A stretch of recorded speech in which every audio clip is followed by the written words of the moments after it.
Faith, Iman, it goes up and down. It's not like black and white. There's many shades of gray. From somebody with high Iman to somebody with low Iman. And this, of course, goes up and down during the course of our life. So how can we maintain it at a high level? Or if it's low, how can we increase it? I think the first thing we need to recognize is what causes our Iman to increase and what causes our Iman to decrease.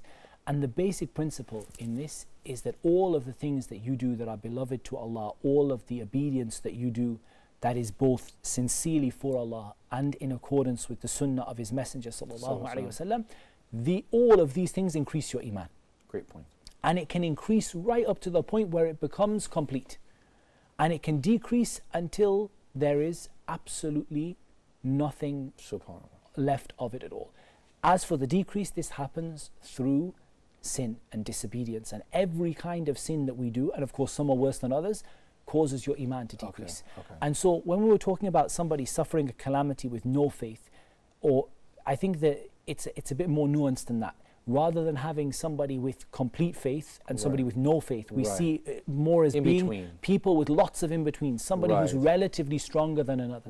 And there's no doubt that it's interesting because there are a couple of links to do with Iman and hardship. One is that the stronger your Iman is, the better you handle hardship and difficulty, no doubt about that. And I think we all establish and know that the stronger your Iman is, the better you deal with hardship. The way the Messenger of Allah ﷺ, and he was the most perfect of all of Allah's creation in Iman, the way that he dealt with his hardships was not like the way that anybody else, not even Abu Bakr and Umar radiallahu anhuma, dealt with hardship. However, there's another sort of aspect to that, and that is that the more Iman you have, the more severe your trial and test will be. You know, I've heard Sheikh, I believe Sheikh Kareem, somebody said that to me, and it really shocked me, really had a, you know, it's an interesting comment, it's a difficult one to kind of grasp. Can you speak about it a little more? I'm trying to interrupt you. No, that is something that the Prophet ﷺ told us about. And the way that he explained it is that Allah subhanahu wa ta'ala wants to put causes for your forgiveness on the earth. Allah subhanahu wa ta'ala wants to make it easy for you to do the things that will cause for you to be forgiven.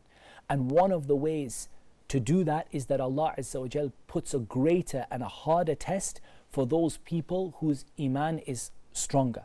And of course this makes perfect sense, because if those people are to inherit the highest places of paradise, and they're only going to do so by enduring a hardship, but their tolerance to hardship is far greater than the people who are relatively weaker in Iman.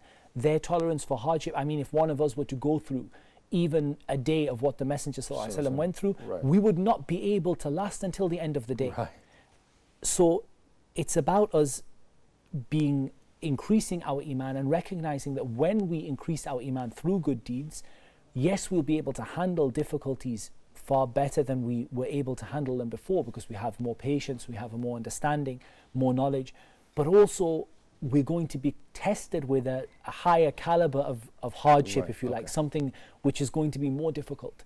And that is so that, as the Messenger of Allah ﷺ described, it would get to a point where a person will walk on the earth with no sin. How can a person walk on the earth with no sin? I mean, it's impossible to imagine.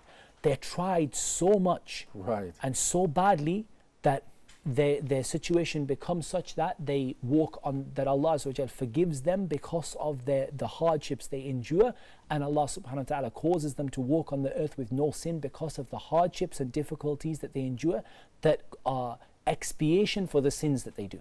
Wonderful points, brother. Huda TV's social media sites are the best way to contact us from anywhere around the world. Stay connected with Huda TV's latest news and programs through Facebook, Twitter, Google+, YouTube, Skype, and Instagram. It's fast and easy. Stay up to date with your favorite shows and scholars today. Huda TV, a light in every home.